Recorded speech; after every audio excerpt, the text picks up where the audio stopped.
Salam sejahtera Malaysia, terima kasih kerana menonton video-video dalam channel ini. Sebelum kita mula, jangan lupa untuk tekan tombol subscribe, share, like dan komen. Let's go! Salam sejahtera dan selamat malam kepada seluruh rakyat Malaysia dan pendengar berita panas hari ini. Dipetik dari Malaysia Kini bertajuk BN Sabah pinggirkan Bung Mokhtar dalam usaha baiki hubungan dengan HJJ. Berita penuh, BN nampaknya meminggirkan pengurusi BN Sabah Bung Mokhtar Radin dalam usaha untuk membaiki hubungan dengan Ketua Menteri HJJ Noor.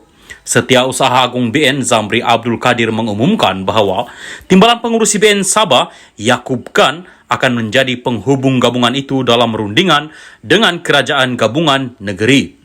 Zamri juga mengumumkan bahawa BN telah memutuskan untuk menyokong Kerajaan Campuran Sabah yang diketuai oleh HJJ. Pendirian ini sejajar dengan pendirian parti di peringkat persekutuan yang telah membentuk Kerajaan Perpaduan Malaysia, katanya dalam satu kenyataan hari ini. Bulan lalu, Bung yang juga Ketua UMNO Sabah menarik balik sokongan BN kepada HJJ dalam cubaan rampasan kuasa. Bagaimanapun usaha itu digagalkan apabila 5 adun UMNO Sabah tidak mengikut jejak Bung dan terus menyokong HJJ sebagai Ketua Menteri. Ini menyebabkan Bung dan Yaakob kehilangan jawatan mereka dalam kerajaan negeri dalam rombakan kabinet negeri. Kenyataan Zamri dibuat sehari selepas MCA Sabah berkata ia juga akan terus menyokong HJJ.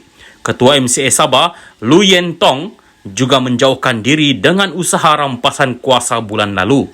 Tidak pernah sekalipun MCA Sabah terlibat dalam sebarang usaha untuk menggulingkan kerajaan negeri pimpinan HJJ, katanya. Salam sejahtera dan selamat malam kepada seluruh rakyat Malaysia dan pendengar terkini dari Mahkamah. Najib sedar apa yang berlaku terhadap akaunnya. Berita penuh. Bekas pegawai bank Najib Razak memberi keterangan bahawa bekas Perdana Menteri itu menyedari tentang transaksi dalam akaun banknya yang dikaitkan dengan ahli perniagaan buruan Loh Teck Jo atau Jolo. Bekas pengurus perhubungan Joanna Yu memberitahu Mahkamah Tinggi Kuala Lumpur hari ini bahawa atas alasan itu dia tidak mematuhi permintaan Loh untuk tidak mendedahkan kepada bank lain, Wells Fargo, bahawa pemegang akaun tersebut adalah Najib. Saksi pendakwaan ke-41 itu menjawab soalan balas oleh Peguam Bela Utama Muhammad Syafiee Abdullah semasa perbicaraan rasuah 1MDB bernilai RM2.28 bilion terhadap Najib yang juga adalah bekas Menteri Keuangan.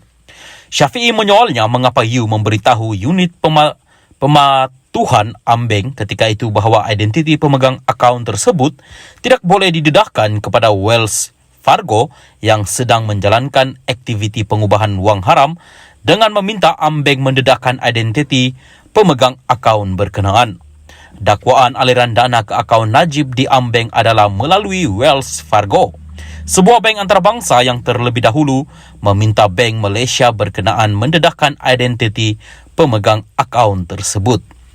Inti pembelaan Najib adalah bahawa tertuduh tidak menyedari kesalahan yang dilakukan melibatkan akaunnya dan kesalahan itu didalangi oleh Loh dan beberapa yang lain.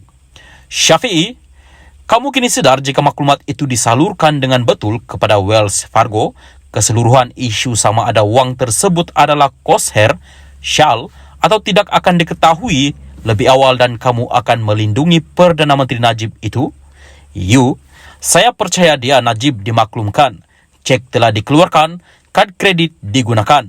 Saya anggap bahawa dia tahu apa yang berlaku. Peguam bela itu kemudian mencelah dan berhujah bahawa Najib beranggapan wang itu adalah daripada sumbangan derma kerabat diraja Arab Saudi.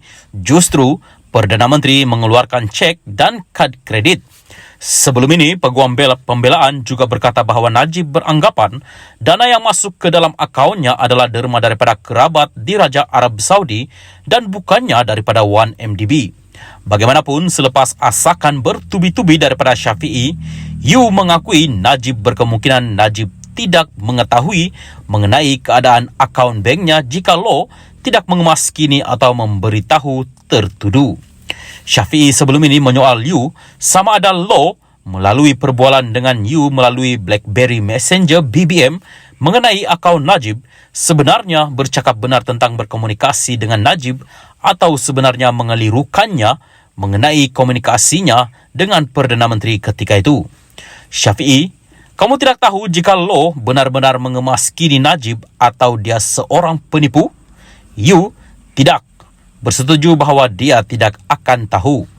Saksi itu yang pernah bekerja dengan Ambeng juga memberitahu mahkamah bahwa Loh memintanya merahsiakan identiti Najib sebagai pemegang akaun tersebut kerana ia adalah akaun Perdana Menteri ketika itu.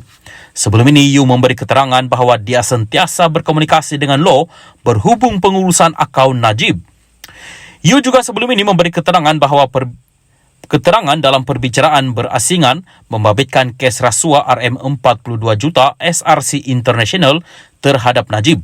Tertuduh kini menjalani hukuman penjara 12 tahun atas kesalahan itu.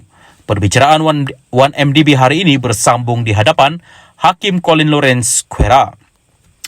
Yu berada di kandang saksi selama 11 hari termasuk hari ini sejak 13 Oktober tahun lepas.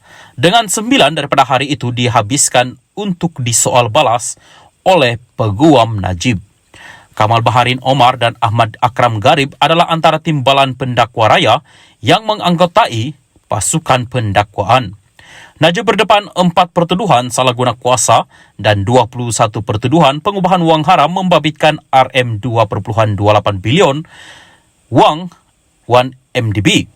Bagi 4 pertuduhan salah guna kuasa, bekas ahli Parlimen Pekan itu didakwa melakukan kesalahan itu di Islamic Bank Berhad Cawangan Jalan Raja Chulan di Bukit Kelon, Kuala Lumpur antara 24 Februari 2011 dan 19 Disember 2014. Bagi 21 pertuduhan pengubahan wang haram pula, dia dituduh melakukan kesalahan itu di bank yang sama antara 22 Mac 2013 dan 30 Ogos 2013. Pihak pendakwaan berhujah bahawa kesalahan di 1MDB telah dilakukan oleh Loh dan beberapa yang lain dengan restu Najib Razak.